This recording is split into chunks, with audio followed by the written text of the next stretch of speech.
માસની વ્રતકથા અધ્યાય ત્રીજો। સોનાદિક ઋષિના પૂછવાથી સૂત પુરાણીએ કહ્યું, હે મુનિ શ્રેષ્ઠો, નારદજી સમક્ષ નારાયણે જે કહ્યું તે હું તમને કહું છું તે સાંભળો। ભગવાન નારાયણે નારદજીને ઉદ્દેશીને કહ્યું, હે બ્રહ્માપુત્ર નારદ, આ કથા શ્રી કૃષ્ણએ યુધિષ્ઠિરને કહી હતી। આ કથા શ્રાવણના ફળરૂપ તેઓ કૌરવના ત્રાસથી મુક્ત થઈ સુખ શાંતિ પામ્યા હતા। દુષ્ટ દુર્યોધન આદિ કૌરવોએ પાંડવોને કષ્ટ આપવામાં કઈ કચાશ રાખી ન હતી। જય પુરુષોત્તમ ભગવાન। તેઓને લક્ષાગૃહમાં બાળી નાખવાનો પ્રપંચ કર્યો। પાંડવો સાથે જુઠ્ઠું રમીને કપટથી તેમને હરાવ્યા। દુશાસન દ્રૌપદીને ભર સભામાં તેનો ચોટલો ખેંચીને લાવ્યો અને તેને નગ્ન કરવાની પેરવી કરી। દ્રૌપદીની પ્રાર્થના સાંભળી શ્રી કૃષ્ણએ 999 વસ્ત્રો પૂરીને દ્રૌપદીની લાજ જાળવી। શરત પ્રમાણે પાંડવો 13 વર્ષ સુધી વનમાં રહ્યા। પાંડવો કામક્ય વનમાં રહ્યા હતા ત્યાં શ્રી કૃષ્ણએ તેમને મળવા આવ્યા। કોપાયમાન અને નારાજ થયેલા શ્રી કૃષ્ણએ અર્જુન હાથ જોડીને કહેવા લાગ્યા, જય પુરુષોત્તમ ભગવાન, હે પ્રભુ, આપ કોપાયમાન ન થાવો। આપ જગતમાં પાલન કરતા કહેવાઓ છો, આથી આપ શાંતિ ધારણ કરો। અમે આપને શરણે આવ્યા છીએ। અર્જુનની નમ્ર વાણી સાંભળીને શ્રી કૃષ્ણનું ક્રોધી સ્વરૂપ બદલાઈ ગયું।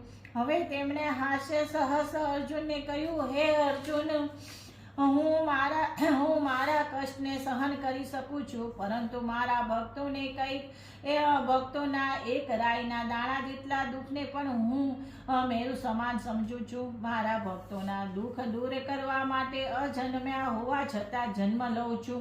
હવે તમારા દુઃખો થોડા સમયમાં દૂર થશે। માનવીને સુખ દુઃખ હાનિ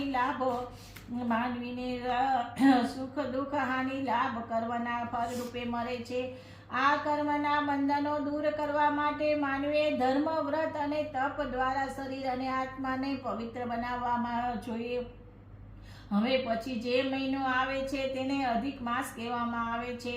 આ માસમાં વ્રત, નિયમ, ધ્યાન આદિ કરવાથી તેના પ્રભાવે ફરી તમારું રાજ, સુખ, વૈભવ આદિ તમને પાછા મળશે। શ્રી કૃષ્ણના આ વચનો સાંભળીને અર્જુને કહ્યું, આ અધિક માસનું શું છે? તેનું શા માટે વ્રત કરવું?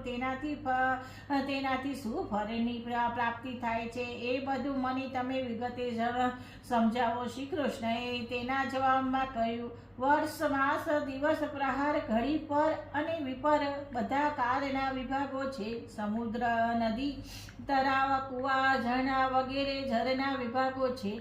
આ બધા વિભાગોના તેમના દેવોની કૃપાથી સુખ મળતું હોય છે। એવા સંજોગો વસાત એક વધારાનો માસ ઉત્પન્ન થયો, પરંતુ આ માસનો અધિષ્ઠાતા દેવ નહોતો। આથી લોકો આ માસને મલ માસના નામે ઓળખવા લાગ્યા। વળી આ માસને મલિન માની ભાવિકો તે માસમાં સત્કાર્ય કરતા નહીં, કારણ કે આ માસમાં સૂર્ય એક જ રાશિમાં રહેતો હતો, તેથી લોકો તેને નિંદા પ્રાપ્ત ગણતા હતા। આ રીતે અદ્ભુત થયેલ આ મલમાસ બહુ નિરાશ થયો। કેટલીક વાર તેને આપઘાત કરવાનું મન પણ થયું। એકવાર વૈકુંઠ લોકમાં મારી પાસે આવ્યો અને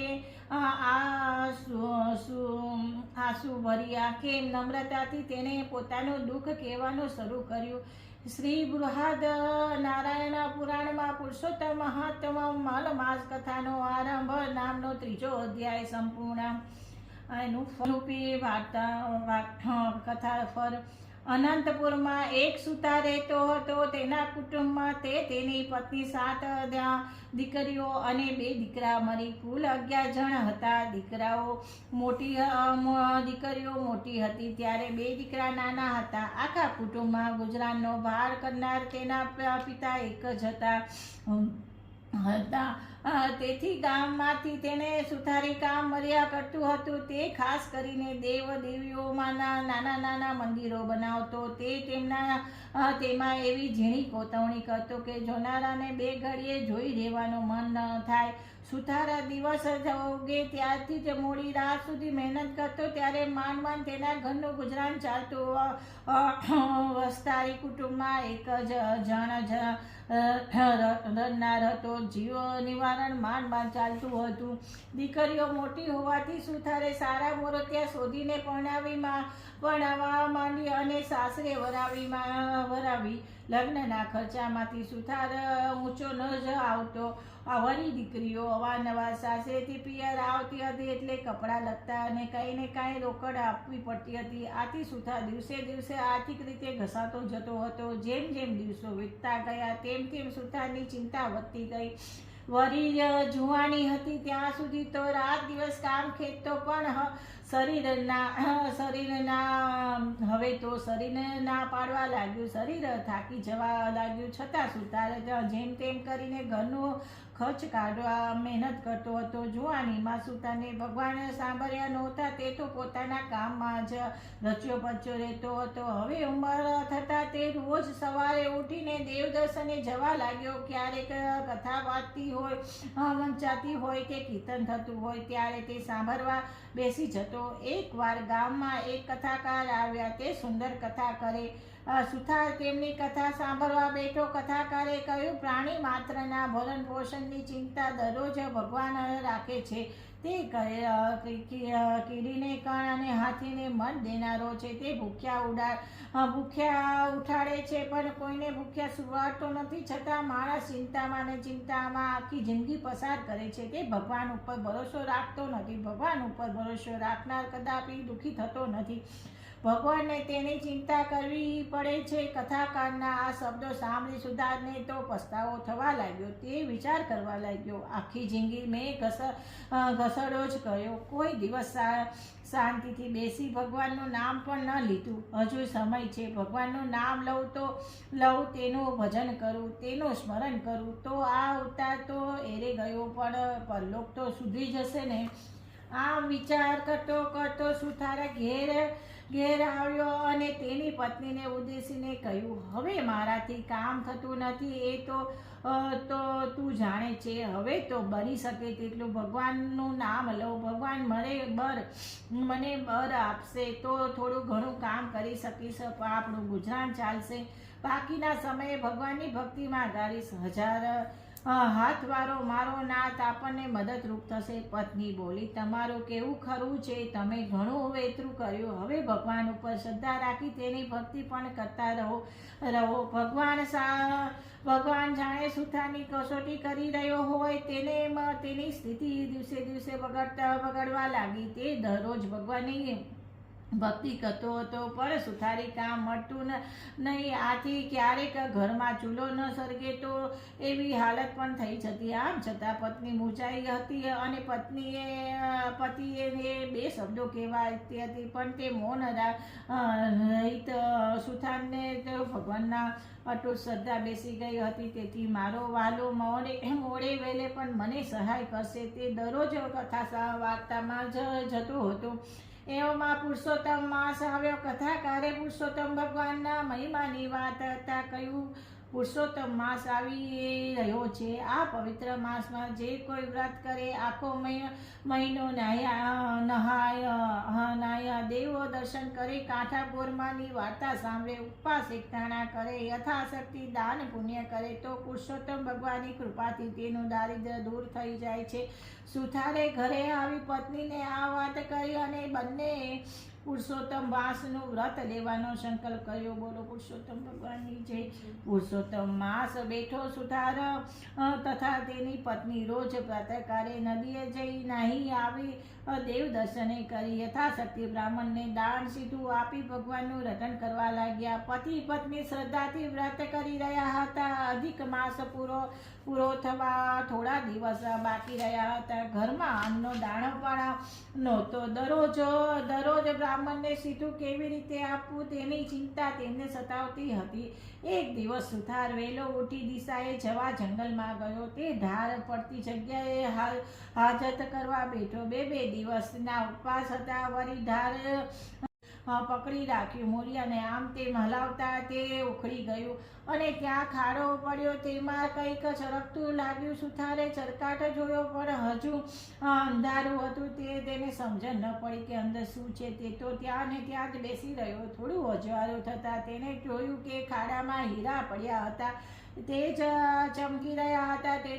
તેનો સુથારને ખ્યાલ આવ્યો. સુથારે આનંદ અને હરખ સાથે હીરા ઉઠાવ્યા. તેને જોયું તો નીચે સોના મોરો પડ્યા હતા. માટી કાઢીને ખાડો જરા ઊંડો કર્યો તો તાંબાનો ચરુ દેખાયો. આખું ચરુ સોના મોરથી ભરેલો હતો. આ બધું જોઈ સુથારના આનંદનો પાર ન રહ્યો. પછી વિચાર આવ્યો કે આ તો દાદેલું ધન મારાથી ના લેવાય. મારા ઘરમાંથી ચરુ નીકળ્યું હોત તો તે મારા હકનું ગણાય, પણ આ તો પાદરે પડેલું ધન એટલે મારાથી ન લેવાય. હાલમાં પુરુષોત્તમ ભગવાનનું વ્રત કરું છું, તેથી પરધન લઉં તો પાપી કહેવાવું. આમ વિચારી સુથાર ચરુ લીધા વગર જ ઘેર પાછો ફર્યો.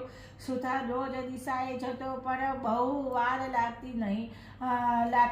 પણ આજ તો ઘણો સમય થવાથી સુથારની પત્ની ચિંતા કરતી બહાને ઊભી રહી હતી, પ્રતીક્ષા કરી રહી હતી. સુથારે ઘરે આવીને પોતાની પત્નીને સોનાના ચરુની વાત કરી. પત્ની તો આ વાત સાંભળીને રાજી થઈ ગઈ. દાટેલું ધન હાથમાં આવવા છતાં પતિએ ખાલી હાથે પાછો ફરેલો જોઈને તો ગુસ્સો કરીને કહેવા લાગી, તમે તો સાવ ભગત થઈ ગયા. ત્યાં તમારે ક્યાં ચોરી કરવાની હતી? અરે રે, ઘર બેઠા ગંગા આવી અને તમે કોરા જ રહ્યા. અકર્મીનો પડ્યો કાણો જ હોય. ચાલો મને દેખાડો, એ જગ્યાએ હું એ ચરુ લઈ આવું. સુથાર કહે, એ તો અણહકનું ધન કહેવાય. એ લઉં તો મારી ભક્તિ એરે જાય. હવે તેલ તાવડો છોડો અને ચાલો મારી સાથે. લક્ષ્મી ચાંદલો કરવા આવે છે ત્યારે એને વધાવી લો. ભગવાન ઉપર મને શ્રદ્ધા છે. પારકા ધનને હું હાથ નહીં અડાડ્યું. તારે જોઈતું હોય તો તું જઈને લઈ આવ. મારા ભગવાન મને ન્યાલ કરવો હશે તો ઘર બેઠા જ ધનનો વરસાદ વરસાવશે. આ સાંભળીએ પત્ની તો કપાળ કૂટવા લાગી, પણ સુથાર એકનો બે ન થયો. પત્નીએ બહુ ધમ પછાડ્યા કર્યા ત્યારે તેણે સ્થળની નિશાની આપી કહ્યું, તારે જરૂર જોઈતું હોય તો તું લઈ જાવ, હું તો નહીં જ આવું. સુથારણે જવાની તૈયારી કરી એટલે સુથારે કર્યું. સૂર્યોદય થતાં જ નદીએ નાવા જવાનો આપણો નિયમ છે. જો એ નિયમ તૂટશે તો ભગવાન નારાજ થશે. છેવટે સુથારણે જીદ છોડી બંને નદીએ નાવા ગયા. જ્યારે સુથાર અને તેની પત્ની ઊંચા અવાજે સોનામરો ભરેલા ચરુની વાત કરી રહ્યા હતા ત્યારે તેમની બંનેની વાત પડોશમાં રહેતો વાણસ સાંભળતો હતો. જેવા સુથારણ નદીએ નાવા ગયા તે તરત વાળંદે તેની પત્નીને ઉઠાડીને બધી વાત કરી. બંને તૈયાર થઈ ચરુ લેવા પડ્યા. સુથારે વાતમાં જ જગ્યાની એંધાણી બતાવી હતી. એ આશરે તેઓ ત્યાં પહોંચી ગયા. ચરુવાળી જગ્યાની ઉપર તાજી માટી વારેલી હતી એટલે તેમને તરત જ તેની ખબર પડી ગઈ કે અહીં ચરુ છે. બંને હાથોહાથ માટી ખોદી નાખી. તેમણે જોયું કે ખાડામાં તો મોટા મોટા વીંછીઓ ખદબદતા હતા. આ દ્રશ્ય જોઈ બંને હેબતાઈ ગયા. તેમના આશ્ચર્યનો અને ગુસ્સાનો પાર ન રહ્યો. તેમણે મનમાં નક્કી કર્યું કે સુથારણે મારું જૂનું વેર વારવા માટે વીંછીઓ કરવાનું આ કાવતરું રચ્યું લાગે છે. બસ હવે અમે તેને ખબર પાડી દઈએ ત્યારે જ ખરા. આવો વિચાર કરી તેમણે ખાડાવાળી માટીમાંથી વીંછીઓ ભરેલા ચરુ પોતાની સાથે લાવેલ ચાદરમાં બાંધી પોતાને ઘરે લઈ આવ્યા. એ ચરુ લઈને વાનંદના છાપરે ચડી ગયો અને સુથારના નરિયા ખસેડીને ત્યાં બેઠો. સુથાર અને તેની પત્ની સ્નાન કરીને પાછા આવ્યા. સુથાર ભગવાનની પૂજા કરવા બેઠો. લાગ જોઈને વાણંદે ચરવું ઊંધો વારી દીધો. ખડીગ કરતી સોના મળ્યો મોરો વરસી. સુથાર અને તેની પત્ની તો હેપતાઈ ગયા. સુથારની આંખમાં આંસુ આવી ગયા. અરે રે ભગવાનને મારા માટે કેવું કષ્ટ લીધું. મેં ઘરે બેઠા જે ધન માગ્યું હતું તેમને છાપડું ફાડીને સોનામરો વરસાવી. જય પુરુષોત્તમ મહારાજ. સુથારને પુરુષોત્તમ ભગવાન ઉપર અપાર શ્રદ્ધા હતી. તેથી તે એમ સમજ્યા કે ભગવાનનું વ્રત ફર્યું. ભગવાનને ખુશી થઈને ઘરે બેઠા લક્ષ્મી મોકલી છે. હવે ધન લેવામાં વાંધો નથી. તેથી સુથાર અને બધી સોનામણીઓ એક કોઠીમાં ભરી દીધી. થોડા હીરા હતા તે દાબડીમાં મૂકી દીધા. સુથારન બોલી, હું તમારું કેવું માનતી ન હતી, પરંતુ તમારી શ્રદ્ધા ફરી ત્યારે માનવું પડે છે કે ભગવાન ઉપર જે શ્રદ્ધા રાખે છે તે ફર્યા વગર રહેતી નથી. આ બાજુ અદેખો વાણંદ અને તેની પત્ની રાહ જુએ છે કે હમણાં સુથારના ઘરમાંથી બૂમાબૂમ પડશે, રોકકર થશે, ચીસો પડશે. ઘણી વાર થઈ પણ કઈ ચીસ ન સંભળાઈ. એટલે વાણંદ જાતે સુથારના ઘરે જોવા ગયો. જોયું તો તે બેઠો બેઠો મારા ફેરવતો હતો. ધન તો જેના ભાગમાં લખ્યું હતું તેને જ મળે છે. સુથારના ભાગમાં ઘેર બેઠા ધન મળવાનું લખેલું. તેથી વાણંદે ચરુ ઉપાડી લાવીને તેના ઘરમાં ઠલવ્યા. ખરેખર ભગવાનની લીલાને કોણ પાર પામી શક્યું છે? સુથારણે ધન મળ્યાની વાત કોઈને જણાવી નહીં, પરંતુ તે ધનનો ઉપયોગ તે સારા કામમાં પુરુષોત્તમ વ્રતનું આપી અને અનેક સદાવ્રત બાંધ્યા.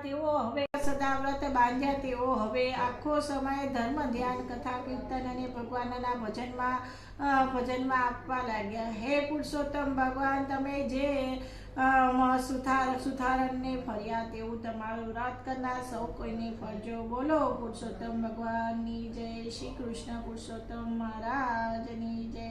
જય વિષ્ણુ મહારાજની જય.